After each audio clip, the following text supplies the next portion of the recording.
तृणमूल कांग्रेस के राष्ट्रीय महासचिव अभिषेक बैनर्जी ने शनिवार को बाराबनी में एक विशाल चुनावी जनसभा को संबोधित करते हुए आगामी विधानसभा चुनाव में भाजपा के सफाई का आह्वान किया।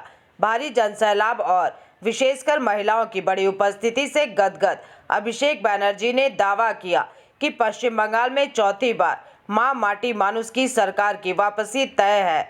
बाराबनी विधानसभा से चौथी बार के पार्टी उम्मीदवार विधान उपाध्याय के पक्ष में प्रचार करते हुए अभिषेक बैनर्जी ने विधान उपाध्याय के हाथ दर्शकों के सामने उठाकर कहा कि विधान न केवल 3 बार के विधायक है बल्कि आसनसोल के वर्तमान मेयर के रूप में भी जनता के बीच उनकी गहरी पैठ है। उन्होंने मतदाताओं से अपील की है कि इस बार जीत का अंतर 40,000 वोटों के पार होना चाहिए। इस जनसभा के दौरान उन्होंने क्या कहा है, आइए सुनते हैं। যারা বিজেপি করে একবার পা থেকে মাথা অবধি এদেরকে ভালো করে দেখুন। পায়ের নখ থেকে মাথার চুল পুরোটাই 2 নম্বরই। আর জেলা বিজেপির পার্টি অফিস এখন তো কয়লা মাফিয়ার কয়লা চোরেদের অধীনে।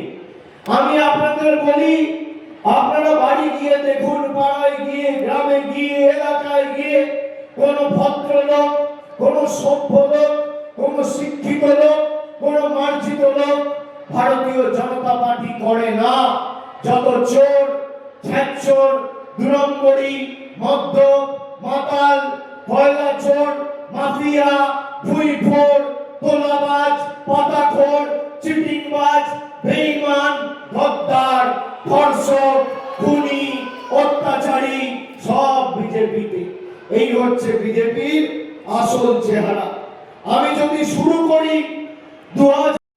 নরেন্দ্রনাথ চক্রবর্তী পাণ্ডবেশ্বর বিধানসভার তৃণমূলের প্রার্থী, হরিরাম সিং রয়েছেন জামুরিয়ার জোড়াফুলের প্রার্থী তৃণমূলের প্রার্থী, রয়েছেন প্রদীপ মজুমদার দুর্গাপুর পূর্ব বিধানসভা থেকে দলের প্রার্থী, কবি দত্ত আছেন দুর্গাপুর পশ্চিমের তৃণমূলের প্রার্থী, বর্ষিয়ান নেতা আসানসোল উত্তরের তৃণমূলের প্রার্থী মলয় ঘটক, রয়েছেন রানীগঞ্জ বিধানসভার দলের প্রার্থী জোড়াফুলের প্রার্থী কালোবরণ মণ্ডল সহ সম্মানীয় উজ্জ্বল চ্যাটার্জি, ভি শিবদাসন দাসু, বিশ্বনাথ বাউরি, বিষ্ণুদেব ননিয়া, অসীম চক্রবর্তী, পার্থ দেবাসী, অভিনব মুখার্জি, উৎপল রুইদাস সহ দলের জেলা শাখা সংগঠন পরিষেবা আমাদের সরকার গত 15 বছরে এখানের মানুষকে দিয়েছে।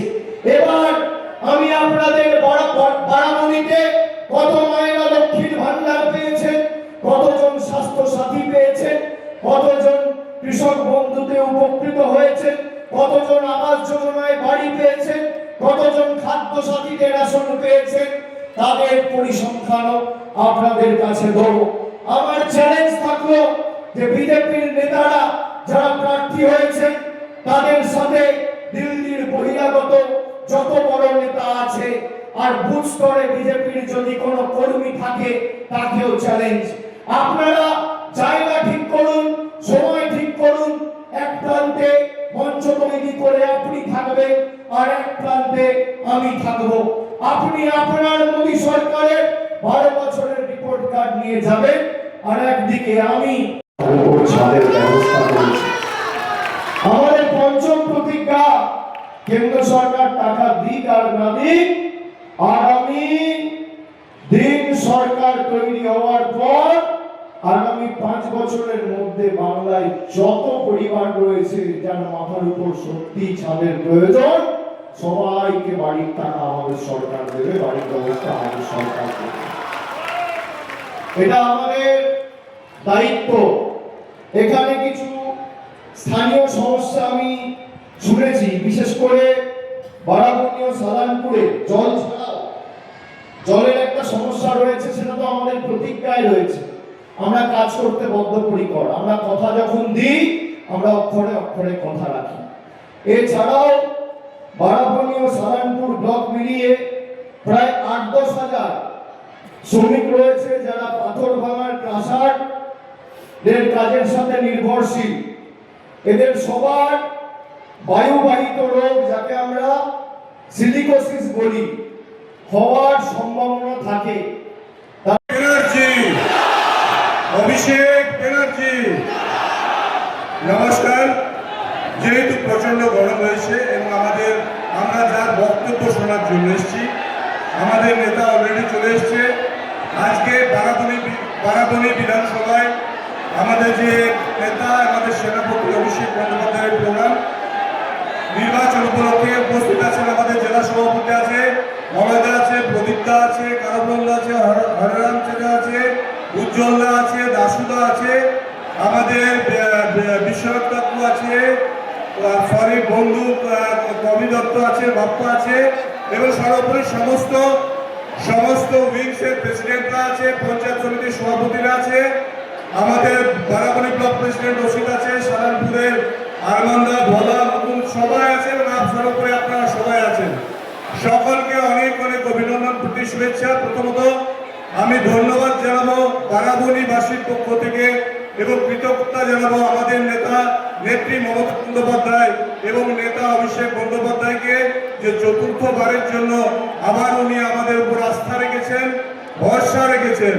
আমরা পারবো তো 2011, 2016, 2021 যে রেজাল্ট ছিল 25,000-এর মধ্যে আমাদের ছিল, তার চেয়েও বেশি করতে হবে, কারণ আমরা চাই এত ভোটে হারুক। आसनसोल से बिजू मंडल की रिपोर्ट, पीवीटीवी न्यूज। रानीगंज में इतने लग्जरी रूम, वो भी इतने कम प्राइस में। मैं बात कर रही हूँ रानीगंज के NSD रोड में लोकेटेड होटल अतिथि इन के बारे में। यहाँ पे आपको फैमिली, फ्रेंड्स और कॉर्पोरेट के लिए रूम्स मिल जाएंगे, वो भी सिर्फ 1500 स्टार्टिंग प्राइस में। यहाँ पे आपको super deluxe room, Dulux room, regular room के साथ साथ प्योर वेज रेस्टोरेंट, जहाँ से आप अपने रूम तक टेस्टी फूड ऑर्डर्स कर सकते हैं। ये होटल हाइजीनिक और क्लीन होने के साथ साथ 27 हेल्पिंग फैसिलिटी भी देती है। High speed wifi, TV with fully AC interior, 24/7 room service, good ambience, clean cupboards, separate geyser facilities, clean washrooms, smoking area. अगर आपका भी प्लान है रानीगंज में स्टे करने के लिए, तो आपके लिए ये एक अच्छा ऑप्शन हो सकता है। आप यहाँ पर रूम ऑनलाइन प्लेटफॉर्म मेक माई ट्रिप से भी बुक कर सकते हैं। अगर आप मेरी वीडियो दिखाते हैं तो आपको मिलेगा एक्स्ट्रा 20% ऑफ। अतिथि इन होटल आपको रानीगंज स्टेशन से 5 मिनट वॉकिंग डिस्टेंस पे मिल जाएगा। और इन्फॉर्मेशन के लिए आप इन्हें कॉल भी कर सकते हैं। Thank you for watching.